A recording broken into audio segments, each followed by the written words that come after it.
జిల్లాలో నీటి శుద్ధి పేరిట దోపిడీ జరుగుతుంది. విచ్చలవిడిగా వెలుస్తున్న నీటి శుద్ధి కేంద్రాలపై అధికారులు నిఘా కరువైంది. మున్సిపాలిటీ సరఫరా చేసే మంచినీళ్లపై అపనమ్మకం, శుద్ధ జలాలే తాగాలన్న తాపత్రయం, ఆరోగ్యం మీద పెరుగుతున్న శ్రద్ధాశక్తులు, దీనికి తోడు ఆర్థిక పరిస్థితులు మెరుగుపడడం, వీటన్నిటి ఫలితమే డబ్బా నీళ్లకు పెరుగుతున్న ఆదరణ.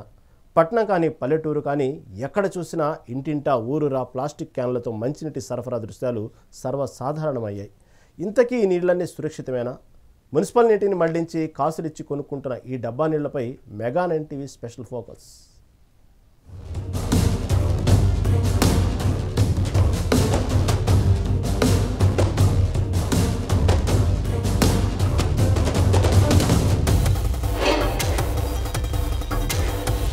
జిల్లాలో తాగునీటి వ్యాపారం కోట్లలో సాగుతోంది. మినరల్ వాటర్ పేరిట సరఫరా చేసే ఈ నీటి వ్యాపారం ముందుగా నగరాల్లో విస్తారంగా ప్రారంభమైన నెమ్మదిగా పట్టణాలకు పాకింది.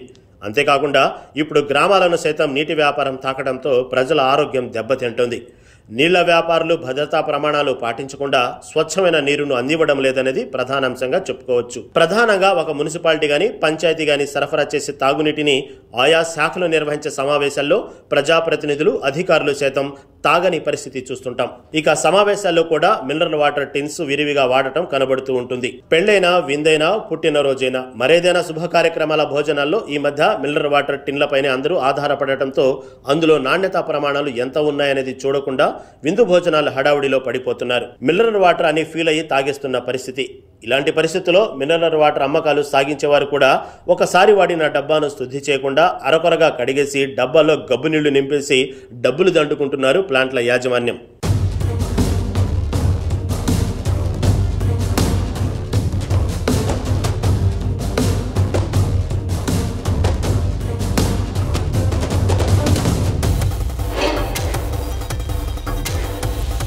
ఈ ఏడాది వేసవిలో ఈ మినరల్ వాటర్ల టిన్లు కూడా కొరత ఏర్పడిందంటే అతిశయోక్తి కాదు.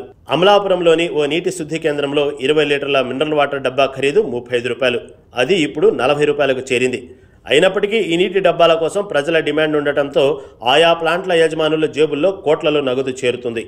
అమలాపురం పట్టణంతో పాటు రూరల్ మండలాల్లో ఉన్న చాలా గ్రామాల్లో నిత్యం త్రాగునీరు కలుషితం అవ్వడమే కాకుండా ఆయా కుళాయిల సమీపంలో పందులు పొర్లుతూ దర్శనమిస్తాయి. అంతేకాకుండా రంగుమారిన నీరు సరఫరా అవుతున్నా చేసేదేమీ లేక ప్రజలు చాలా వరకు ఈ డబ్బాల నీటిపైన ఆధారపడే పరిస్థితి నెలకొన్నది. నియోజకవర్గంలో సుమారు 3.5 లక్షల మంది పైగా జనాభా, పట్టణంలో 53,000 మంది జనాభా ఉన్నారు. ఇందులో 90% మంది నీళ్లు కొనుగోలు చేసి త్రాగుతున్నారనేది సర్వే సమాచారం. అంటే 3,15,000 మంది జనాభాకు 78,750 కుటుంబాలు రోజుకు 30 రూపాయలు వెచ్చించి త్రాగునీటిని కొంటున్నారు. అంటే రోజుకు జరిగే వ్యాపారం సుమారు 23 లక్షల పైమాటే.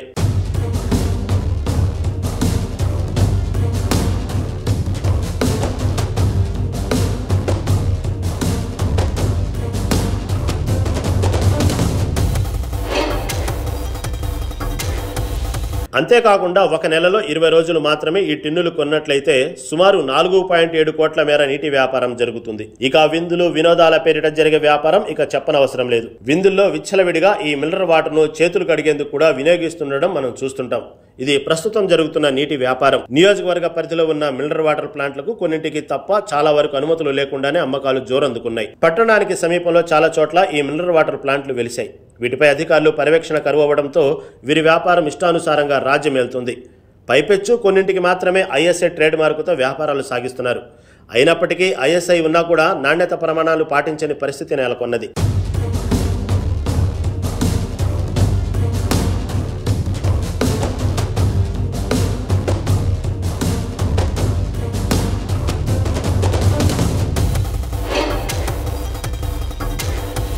నిబంధనల ప్రకారం వాటర్ ప్లాంట్లో ఎయిర్ కండిషనర్తో పాటు chemical lab, microbiology lab, filling గది, BIS నిబంధనలకు అనుగుణంగా ప్లాంట్ అంతా స్టెయిన్లెస్ స్టీల్తో ఉండాలి. ఇవే కాకుండా అధికారులు ప్రతి 3 నెలలకోసారి ఆయా ప్లాంట్లలో నీటి నమూనాలను సేకరించి పలు రకాల పరీక్షలు నిర్వహించాలి.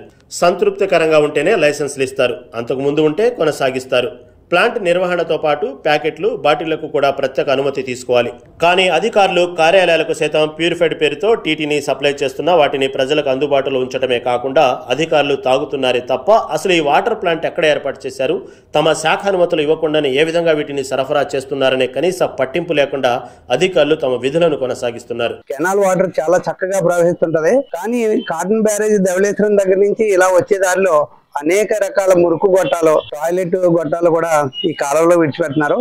ఈ విషయం నేను ఎందుకు చెప్తున్నానంటే, మనం కింద గ్రామాలన్నింటికి కూడా ఇదే నీరు డ్రింకింగ్ వాటర్ పబ్లిక్ డిస్ట్రిబ్యూషన్ కి మళ్ళీ అదే వాటర్ RWS స్కీమ్ ద్వారా అదే వాటర్ ని వాళ్ళు తాగుతున్నారు. ప్రపంచంలో ఎక్కడ కూడా ఇంత దరిద్రంగా ఉండదు. ఎక్కడైతే మంచినీటి ప్రవాహాలు ఉన్నాయో దాన్ని మరింత శుభ్రంగా ఉంచుకోవడానికి ప్రయత్నం చేస్తారు. కానీ మన టాయిలెట్ గొట్టాలను కలపడం అవి ఉంటే చాలా వర్స్ట్ గా ఉంది.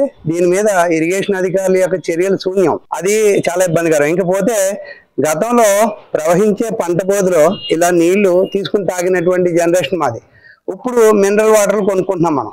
ఒకవేళ మినరల్ వాటర్ ఎలా కొనుక్కుంటున్నాం అంటే, శుద్ధి చేసిన RO ద్వారా, రివర్స్ ఆస్మోసిస్ ద్వారా శుద్ధి చేసిన వాటర్లో మళ్ళీ మినరల్స్ కలపాలి. అదేదో పెద్ద ఫ్యాషన్ గా తాగేస్తున్నాం. కానీ దానివల్ల ఎముకలు గుల్లబారటం, దాంట్లో TDS చూడాలి, టోటల్ డిజాల్వ్డ్ సాలిడ్స్ మళ్ళీ ఆర్గానిక్, ఇన్ఆర్గానిక్, లేకపోతే లెడ్ ఉందా, మెర్క్యూరీ ఉందా, ఇటువంటి అన్ని పరిశీలన చేయాలి.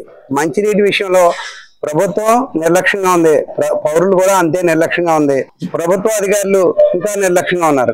టోటల్ గా ఏంటంటే ఇది వేల కోట్ల రూపాయల బిజినెస్ జరుగుతుంది తప్ప గ్రౌండ్ వాటర్ ని శుభ్రంగా ఉంచుకుందామని కానీ, లేకపోతే మనం తాగే నీరులో మనం జాగ్రత్తగా ఉందామని కానీ, వర్షపు నీటిని భూగర్భ జలాల కింద కన్వర్ట్ చేసుకుని ఆ నీటిని ఇంటి గృహ అవసరాలకు వాడుకుందాం, తాగడానికి ఇతర అవసరాలకు వాడుకుందాం అని కానీ పబ్లిక్ అవేర్నెస్ లేదు. దానికోసం అందరూ కూడా కృషి చేయాలి.